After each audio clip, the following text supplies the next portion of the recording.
ದಾವಣಗೆರೆಯ ಉಪಚುನಾವಣೆ ಮುಗಿದು ಫಲಿತಾಂಶ ಪ್ರಕಟ ಆಗಿದೆ.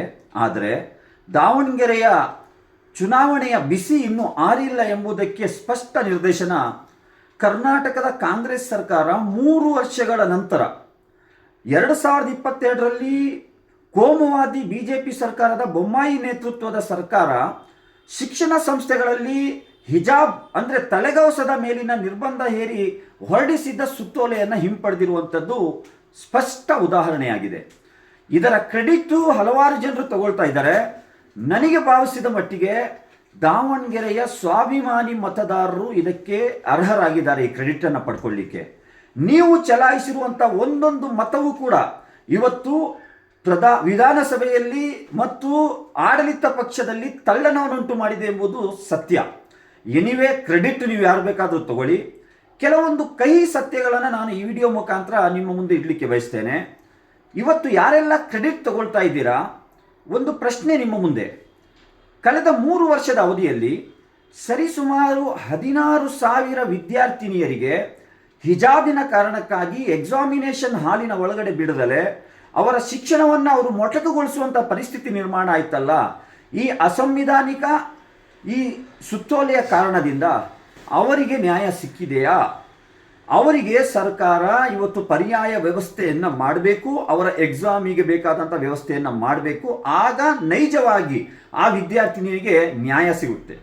ಎರಡನೇದಾಗಿ, ಈ ಅಸಂವಿಧಾನಿಕ ಮತ್ತು ನಮ್ಮ ಮೂಲಭೂತ ಹಕ್ಕಾಗಿರುವಂತಹ ಈ ಧಾರ್ಮಿಕ ಆಚರಣೆಯ ವಿರುದ್ಧ ಸರ್ಕಾರ, ಬಿಜೆಪಿ ಸರ್ಕಾರ ಸುತ್ತೋಲೆ ಹೊರಡಿಸಿದಾಗ ಇದರ ವಿರುದ್ಧ ಹೋರಾಟ ಮಾಡಿದಂಥ ಹಲವಾರು ಹೋರಾಟಗಾರರು, ವಿದ್ಯಾರ್ಥಿನಿಯರು ಮತ್ತು ಪೋಷಕರ ಮೇಲೆ ಸುಳ್ಳು ಪ್ರಕರಣಗಳು ದಾಖಲಿಸಲಾಗಿದೆಯಲ್ಲ.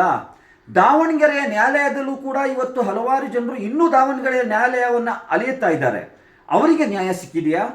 ಅವರಿಗೆ ನ್ಯಾಯ ಸಿಗಬೇಕಂದ್ರೆ ಸರ್ಕಾರ ಯಾವ ರೀತಿ ಸುತ್ತೋಲೆಯನ್ನು ವಿಡ್ರಾ ಮಾಡಿ ಹೊಸ ಸುತ್ತೋಲೆಯನ್ನು ಜಾರಿ ಮಾಡಿದೆಯೋ ಈ ಕೇಸುಗಳನ್ನು ವಿಡ್ರಾ ಮಾಡುವಂಥ ತೀರ್ಮಾನ ತಗೊಳ್ಬೇಕು. ಮೂರನೆಯ ಪ್ರಶ್ನೆ, ಇವತ್ತು ಸುಪ್ರೀಂ ಕೋರ್ಟ್ನ ಅಂಗಳದಲ್ಲಿ ಈ ಪ್ರಕರಣ ವಿಚಾರಣೆಗೆ ಬಾಕಿ ಇದೆಯಲ್ಲ. ಕರ್ನಾಟಕ ಸರ್ಕಾರ ಅಲ್ಲಿಗೆ ಒಂದು ಅಫಿಡವಿಟನ್ನು ಸಲ್ಲಿಸಿ ಆ ಕೇಸನ್ನು ವಿಡ್ರಾ ಮಾಡಬೇಕು. ನಾನು ಸೆಲ್ಯೂಟ್ ಹೊಡಿತೇನೆ. ಈ ಉಡುಪಿಯ 5 ವಿದ್ಯಾರ್ಥಿನಿಯರು ಇಷ್ಟು ಸುದೀರ್ಘವಾದ ಕಾನೂನು ಹೋರಾಟವನ್ನು ಮಾಡಿ ಈ ಕೇಸನ್ನು ಸುಪ್ರೀಂ ಕೋರ್ಟ್ ಅಂಗಳಕ್ಕೆ ತಗೋ ಹೋಗಿದ್ದಾರೆ. ಅವರಿಗೂ ಕೂಡ ನ್ಯಾಯ ಸಿಗಬೇಕು. ಇದನ್ನು ಕೂಡ ಸರ್ಕಾರ ಮಾಡಿದಾಗ ಮಾತ್ರ ಇದಕ್ಕೆ ಸರಿಯಾದ ನ್ಯಾಯ ಸಿಗುತ್ತೆ. ಹಾಗಾಗಿ ಯಾರೆಲ್ಲ ನೀವು ಕ್ರೆಡಿಟ್ ತಗೊಳ್ತಾ ಇದ್ದೀರಾ, MLAಗಳಾಗಿರ್ಬೋದು, ಮಿನಿಸ್ಟರ್ಗಳಾಗಿರ್ಬೋದು, ಇತರರು ಇರ್ಬೋದು, ಈ ಬಗ್ಗೆಯೂ ಕೂಡ ನೀವು ಪ್ರಶ್ನೆ ಮಾಡಿ. ನಾನು ದಾವಣಗೆರೆಯ ಸ್ವಾಭಿಮಾನಿ ಮತದಾರರಿಗೆ ಮತ್ತೊಮ್ಮೆ ಧನ್ಯವಾದಗಳನ್ನು ಸಲ್ಲಿಸ್ತೇನೆ.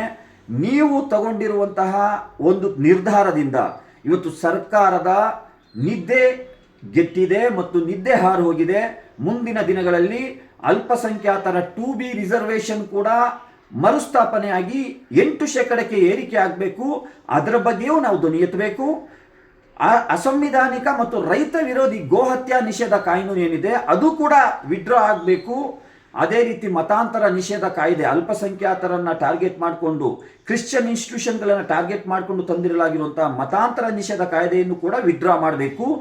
ಆಗ ಮಾತ್ರ ಈ ಸರ್ಕಾರ ಚುನಾವಣಾ ಪೂರ್ವದಲ್ಲಿ ಈ ರಾಜ್ಯದ ಜನರಿಗೆ ನೀಡಿದಂಥ ಭರವಸೆಗಳು ಈಡೇರಲುವಂತಹ ಸಾಧ್ಯತೆ ಇದೆ ಎಂಬುದರ ಸಂದೇಶವನ್ನು ಈ ವಿಡಿಯೋ ಮುಖಾಂತರ ನೀಡ್ತಾ ಇದ್ದೇನೆ. ಧನ್ಯವಾದಗಳು.